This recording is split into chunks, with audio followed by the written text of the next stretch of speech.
Welcome to the Windows Computer and Technology channel. And there was a big backlash when we talked about actually the famous app that changes all the defaults to Bing on Windows 11. And there was, of course, a lot of people saying, well, Microsoft's going to push that app to all of us and try to have us, you know, change the recommended search to Bing on every browser and so on.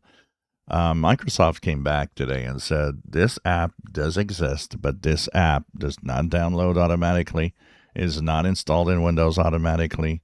It's not coming through Edge browser.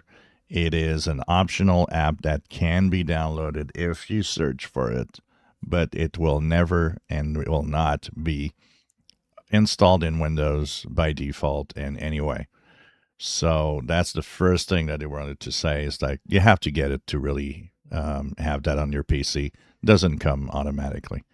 The other thing also is that the app has an option that is totally roll back all the changes.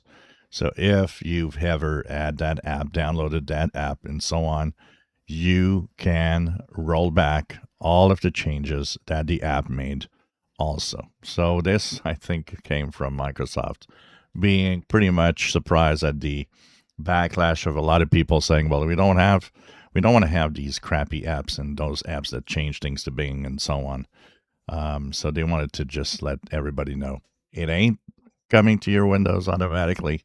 It has to be downloaded, and it is totally reversible. You can just go back to your defaults.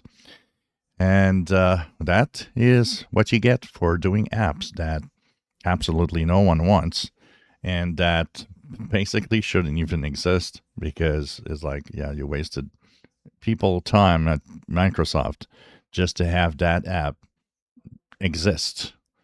And I'm not sure, but I'm kind of curious who would download this. If you enjoy my videos, please subscribe, give us thumbs up. Thank you for watching.